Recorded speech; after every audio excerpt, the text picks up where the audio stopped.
Even some people who are here, it gives them a little more material, so. I see. Yeah. Okay. So you ask all the good questions. Go right ahead, and you'll have 4 minutes. Okay, perfect. Matt and Emily have such great chemistry in the film. Just talk about Matt as a leading man and the sparks that fly.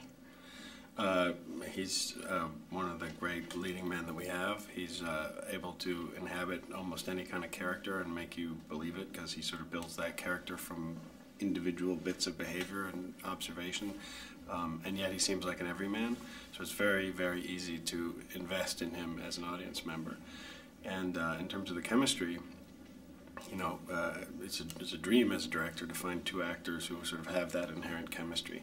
And it's largely about casting. You look and you look and you look and you look, and then you see these 2 people together on film. We did a screen test, and you go, there it is. And then basically you sit back and watch and make sure that the set is such that that natural chemistry can come out, and you choose the right pieces of it in the editing room. Describe how the Adjustment Bureau works. Oh, that's a broad question. Well, the Adjustment Bureau is essentially fate, personified as people, and I guess that's repetitive. And they're the agents of fate, and they have a hierarchy just like a lot of bureaucracies, and they are run in a kind of absolute way by the chairman, who we never meet. Talk about how the film is a real combination of genres, romantic and kind of supernatural at the same time. Well, from the earliest conception of the script, that was one of the things I was interested in doing.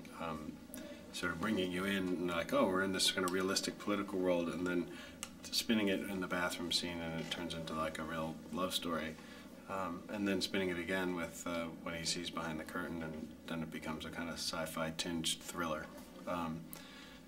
Very challenging, but fascinating to me to try and do that. I hope it worked. It did work, and especially on the backdrop of New York. Talk about, you know, how you built that into the story. Well, I love the city, and I've loved it since I visited the first time when I was 9 years old, and it gave me the opportunity to sort of show an incredibly beautiful world that would be the world if the Adjustment Bureau controlled everything. So in the scenes where they're in control, we shoot it in an incredibly beautiful way. But also, it's a city with so much chaos in it that when Matt starts beating them and running around, you get this feel that even the Adjustment Bureau can't control things. So. What does the Adjustment Bureau tell Matt to keep him away from Emily's character? You mean in the long run? What do they say to him to try to control him?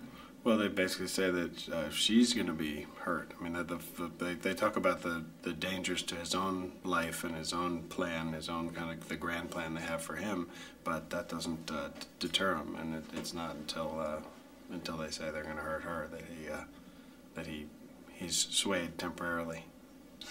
Just temporarily. That's great. Anything else about the great cast that you brought together? Director's dream to be working with John Slattery and Anthony Mackie and Terence Stamp. I think you see the film, they each inhabit their role in an extraordinary role, and they all feel like real individual people, and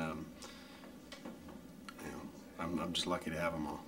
Thank you so much. It's a beautiful movie. Oh, thank you very much. Take care. Bye-bye. Bye.